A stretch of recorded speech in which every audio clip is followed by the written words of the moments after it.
You think you have time, but what if you don't? Today's Menopause Monday is about really taking stock of where we are now and using it to prepare well for the future. Because aren't we all guilty of thinking, oh, you're coming up to retirement, maybe you might have reached your 60s, you're thinking, oh, the golden years, I can spend the time running around after my grandchildren, I can spend the time traveling. I'm going to really enjoy my latter years. But the thing is, if we do not prepare the groundwork now, as in your 40s, your 50s, your 60s, your mind, as you get older, is going to think that your body's still capable of doing the things that you can probably quite easily take for granted right now, like walking up the stairs without taking a breath, like picking up your heavy shopping bags, like climbing in and out of the car several times a day. As you get older, you are going to become more frail, whether you like it or not. I will as well. I'm absolutely determined to age as strongly as possible. If you follow this channel for any length of time, you know I keep preaching about strength training, strength training, strength training, to keep it your muscle mass, to keep your bone density strong, and to keep your coordination and your balance and your flexibility. That is so, so key. But that is not just about today's topic. Today's topic really is about preparing for those things we all hope don't come and bite us in the bum. So if you're new to my channel, welcome. My name is Kate. I'm 55. I don't take HRT. I never have done. This is everything I share on here tends to be lifestyle related. I do sometimes talk about HRT, but largely these are tips and strategies that you can use to support you from now onwards, whether you take HRT or not. I'm a psychotherapist, have been for over 20 years. I'm a sports massage therapist. I've got a good understanding of the anatomy and obviously the brain and how the mind works. So I try and pull all those little aspects together to give you information that you hopefully find useful and take away, and most importantly, take action on. And if you feel like it, please give the video a like and subscribe to the channel, and then you won't miss future episodes.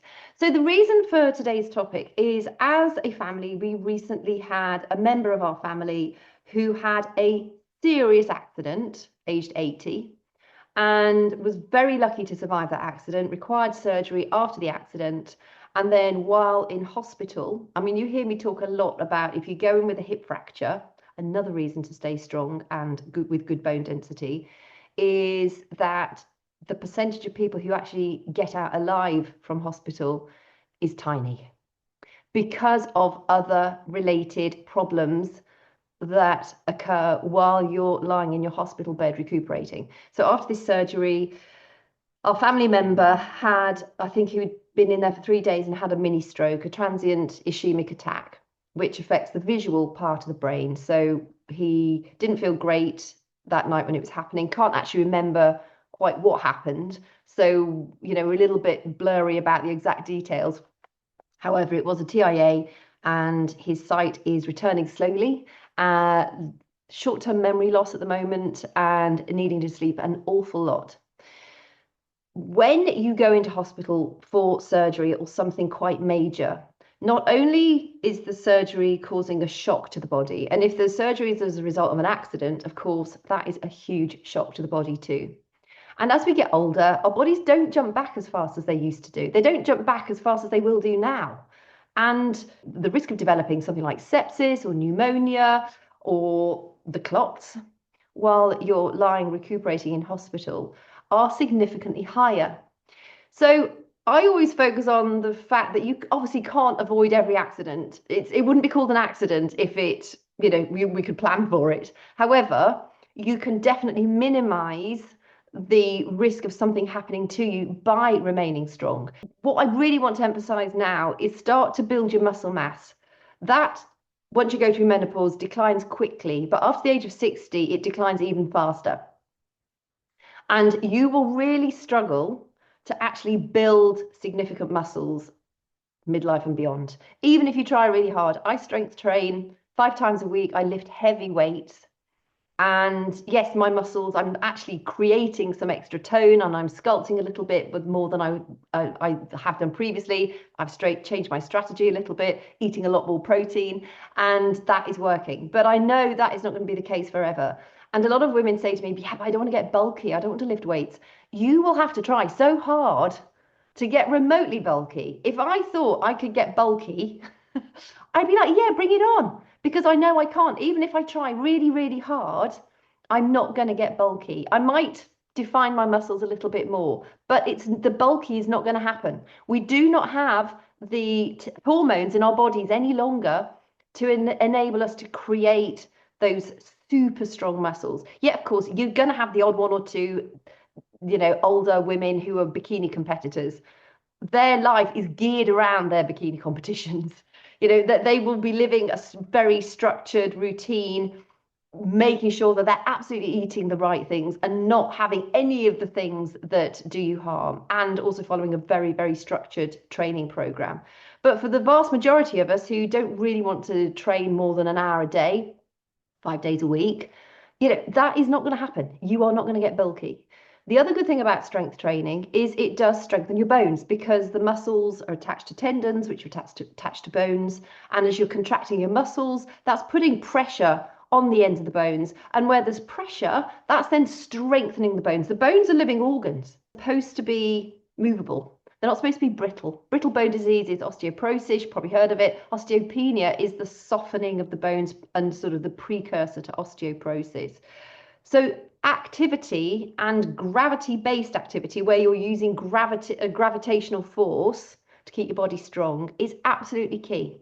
Otherwise, you are going to struggle so much in the coming years to get up those flights of stairs without taking an extra breath, to get up and out of your car easily, to lift the heavy shopping bags, to be able to get down on the floor with your grandchildren and play with them.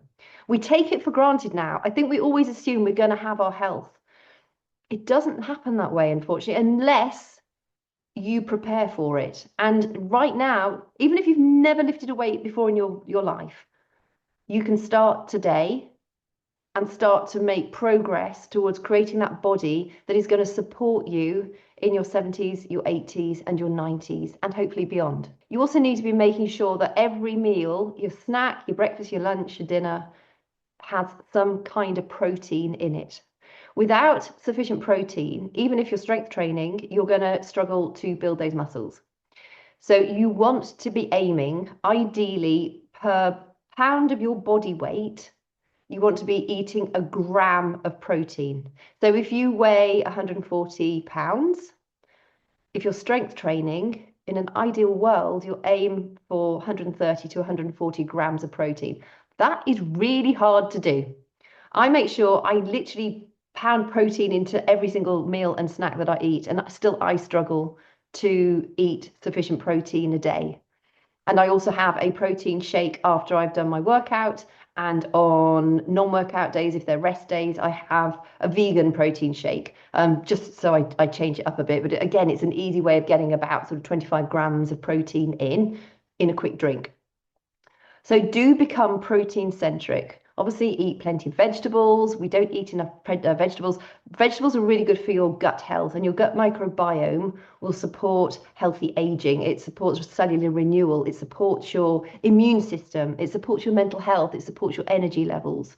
So focusing on a lifestyle which brings movement and also plenty of healthy nutrition will serve you so well. Eat for muscle preservation, not weight loss. The muscle that you build now becomes your independence in your latter years. Next is your social circles, your friends. The older that you get, it stands to reason that you're going to lose more and more of your friends and family and significant people that you may have looked up to in your life.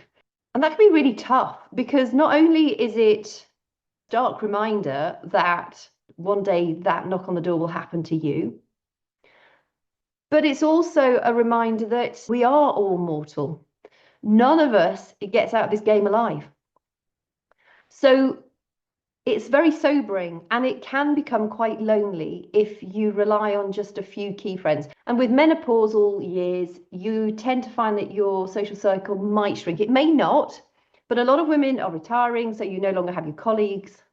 You change, the dynamics of your relationships change a bit. Your children are growing up, so you don't have the school gate thing anymore. Some of your friends may have moved to a different country to enjoy their retirement over there. And with hormonal changes, I think a lot of women do become more insular and they withdraw from societal duties, as it were. And loneliness is a major risk for cognitive decline as we get older. So it is important that you maintain a good variety of friendships. And that might mean joining a club local to you. It might be, you join the hiking club, or you join the bridge club, or you join a crochet club, or a meet and greet and cake, coffee and chat in your local village hall. If there isn't such a thing, perhaps consider starting something like that so that other women can come and join you, and you can do your weekly or fortnightly or monthly get-togethers. But things like that are really important that you have that in your back pocket, because it might just be that you lose your best friend, you might lose your significant other, you might lose other loved ones in a fairly short space of time. And as well as grieving all of their losses, it's almost that you don't even have time to grieve one fully before you lose another one. That in and of itself, when it becomes multiple griefs, that can turn into complicated grief because you've not really had chance to just go through the grieving process fully for one individual before you're faced with the grieving process of another individual. And it just can take over your life. And all of a sudden, you can find yourself in a really dark place.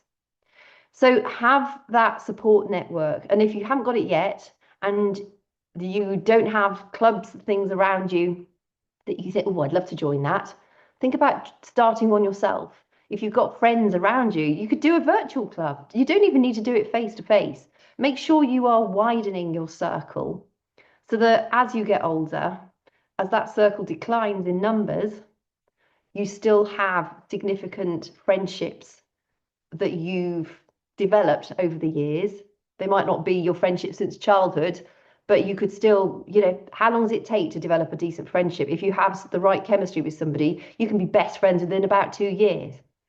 So it doesn't need to take ages and ages to develop these friendships. If you find the right person or the right people, all of a sudden it gives you a brand new outlook on life. And they bring things to your life, you bring things to their life. And companionship is so important as we're getting older. Next is have the hard conversations now if you haven't already done so. And in the description box, you will find a document that I've put together. I'm actually going to write a book on this. I don't know if it's the next book I'm going to write, but it will be one soon, because it's actually really hard to find a book or a document out there that helps you prepare for the inevitable without it sounding doomy and gloomy. Yet, can you imagine if, and I'm going to do this for my children too, that they have a list of all my passwords already. So if I curl up my toes tonight, they would pretty much easily be able to get into all of my accounts and have control over everything that they would need to do.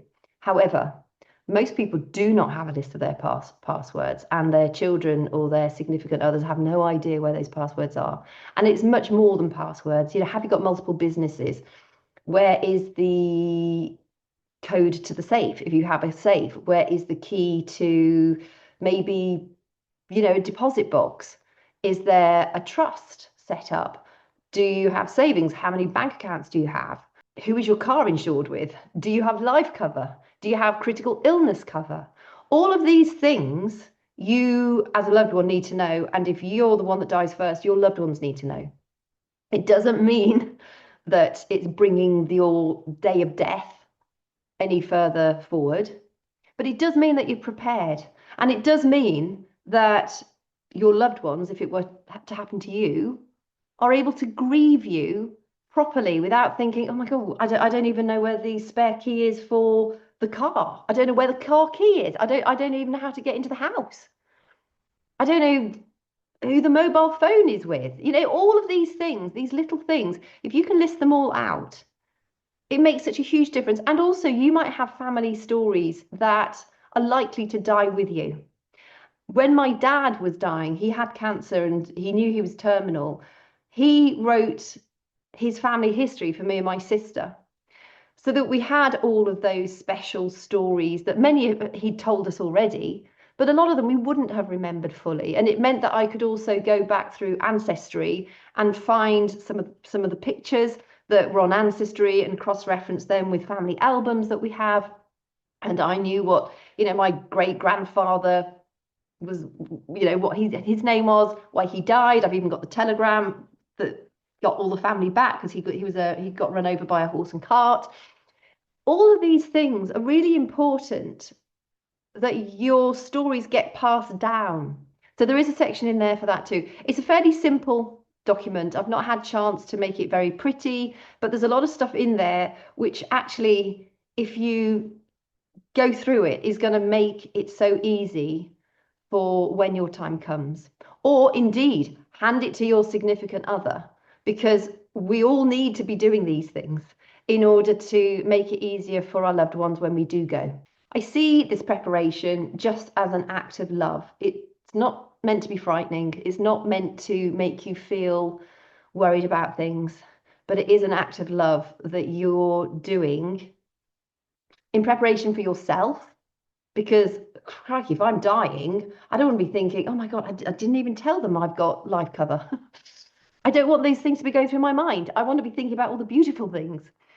And of course, I don't want my family to have to grieve and then think, where is everything? How the heck do I even start with all the stuff that she's got? And where do we begin? So I want to make that really clear for my family, as well as offering you the opportunity to do the same for yours. Next is, who are you beyond your job, if you've had a job or you've been a stay-at-home mum? My main identity is a mum. I've always wanted children, and I dedicated my entire life to raising my children. Yes, I work from home too. The reason I work from home is so that I could raise my children and work around them. That was my most important thing. But if you've been working and then suddenly you retire, I think a lot of us think, oh, great, I'm going to have all this time on my hands to crochet or garden or travel or whatever it might be. But it actually has quite a profound impact, or it can have quite a profound impact on your sense of self. Because no longer is there a main purpose in your life. You've raised your children. Okay, you may be a main carer for your grandchildren, which is fabulous if that is the case, because that gives you that purpose.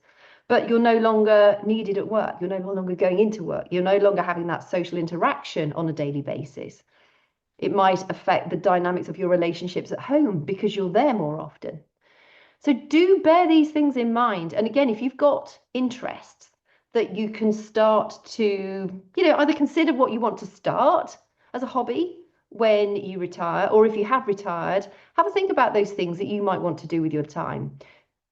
As we get older, time just goes so fast. When you're younger, I remember Sundays used to take like ages. Like, God, it went on and on and on, even though it was lovely because I wasn't at school, but it was just so boring. And now I look at a Sunday and it's blink and it's gone. You look at a year and you blink and it's gone. Well, that's only going to continue to speed up. As we get older, time tends to speed up. Our perception of time speeds up. So while we might be thinking, oh, yeah, I've got another, hopefully 25, I hope I've got another 55 years in me. I want to live to 110, but I want to live to 110 if I'm healthy. If I'm not healthy, I would really struggle to live like that. I don't know. I actually, it's something I need to think about. And also, that part of that document is, what would your wishes be if, you find yourself on a ventilator or a life support machine? It's not necessarily something that you think, oh, this is definitely what I would want to happen, but at least give it some consideration, and at least maybe mull it over, even, write it down so that your loved ones know possibly what you would want, but they know that you're not 100% certain of that. And it just gives them that, I suppose, that foundation to then make a decision if they're faced with a decision on your behalf as to what they think you would want to do. Do you want to be buried or cremated? If you're cremated, do you want to be cremated and put in a box and buried? Do you want to be cremated and scattered on the sea or on top of a mountain? Do you want to be traveled all around the world? Can somebody go on a cruise and drop you all around the bits and pieces? What would be your wish? Again, that's something I need to think about. I think if you're buried, it's a nice spot. Your loved ones always know that you're there, because when I go and visit my dad's grave, I know he's down there. I saw him buried in it. But from my point of view, sometimes I think I'd just like to be scattered into the wind, and then I'm everywhere. So I don't know.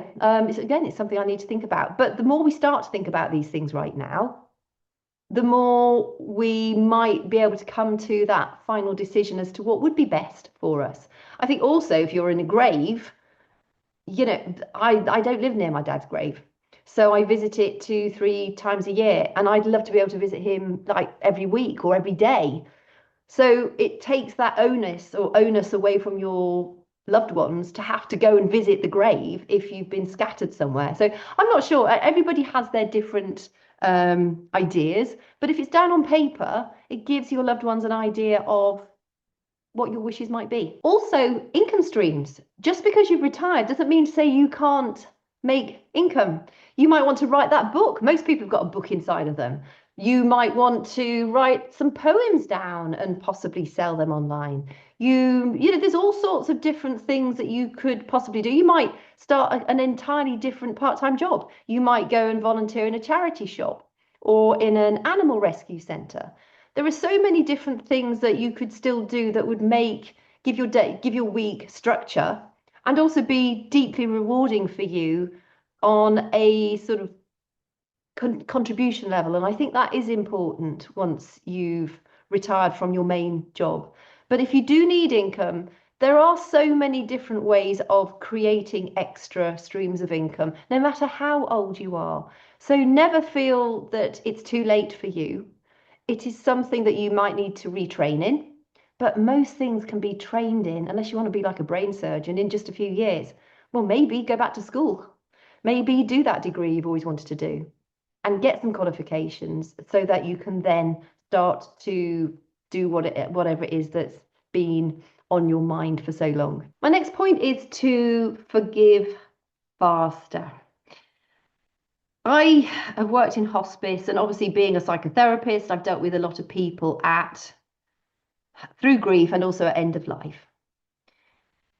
And the amount of people who die with grudges and they regret it, but they get to the stage they're too weak or they're too poorly to have the energy, because you don't have the energy as you get older, particularly if you are terminal, to resolve those grudges. So, we're silly, aren't we? We let pride get in the way sometimes. And often it's just a matter of saying, listen, I know we've both said things I didn't mean to say. How about we draw a line under it? And we don't have to be best buddies, but we can still really admire each other from afar. Or, we can be best buddies, or we can really show our love for each other. We're so egocentric as a race. And often it is so freeing when you can draw a line in the sand. I remember there was one man that I was helping through the grieving process of his own inevitable death. He was dying of cancer. And he used to come quite regularly to see me. And we went through all the things. And he was initially afraid of dying. And by the time he died, he'd put everything right, all the issues. We'd gone through everything that he was worried about. And he felt at peace with what was happening. But he'd had a very fragmented relationship with his father. And he said, I don't know what to do. I haven't told him. I can't bear to tell him that I'm going to die before he does. And anyway, we chatted it through, and it turned out he wrote his dad a letter. And that just opened up the avenue for communication. It healed past wounds. They were both desperate to heal those wounds, but both of them were too proud to be the first to say, come on, let's just put it under the bridge. Let's just, focus on what really matters. And so when he died, his dad was the front row of the funeral. Chokes me up every time, but I mean, it was his dad and he had made peace. And I think that was so, so important. So in closing, everything we might fear about aging might happen. And it might happen a heck of a lot quicker than we think it does. If those accidents occur, you're already on a back foot because you're in hospital, and like I said earlier, all sorts of things occur while you're recovering, even if you manage the surgery well. If you have a strong body, and my family member who had this accident has a strong body, he does daily workouts. And he also walks a lot and he moves a lot. He's a very active 80-year-old. I'm convinced that some of his injuries were supported by his musculature, because he also cracked or fractured all the little wings off the lower part of your spine. They didn't come away, thankfully, but he fractured them. And that was one of his more minor injuries. It was a serious injury, and it could have killed him had he not had a strong body. And I remember a friend of ours had a horrific car accident. All the doctors and surgeons said, you should be dead. We're so surprised that you survived this. But he was strong. He'd been a regular rugby player. He was in his 50s at the time, had really strong neck, strong upper body. And they're convinced that because he was so strong, the impact was so strong, most people, their head would have detached. And they're convinced that he survived that because of the strength of his upper body, his neck, and how everything was, tightly attached.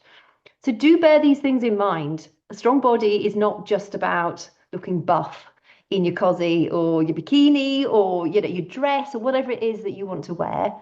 It's so much more important these days that your strength is seen as your future independence. It's seen as your future currency. Yeah, we're all getting older. Things are getting saggy. Your skin's getting saggier. We lose our collagen, we lose our elastin, we get wrinkly. But if you can stay strong beneath that wrinkly skin, that will make such a profound difference to your brain health, to your confidence, to your coordination, to your balance, and to your ability to really enjoy your latter years, if you're lucky, if we are lucky enough to get there. So build strength, build friendships, have the conversations, write things down, forgive faster, and prepare now for the years ahead and make them good years. So remember, there is the freebie. You don't have to put your email in or anything. You can just download it directly. I hope you find it helpful. Do take action on it. If you download it, make sure you start working through it and hand it to your loved ones as well, so that they can start to get things in order for the inevitable, because it is the inevitable. If you found it helpful, please give it a thumbs up and consider subscribing to the channel. Thank you so much for your company. Make it a great week. Stay safe, get organised, and I will look forward to chatting with you again soon.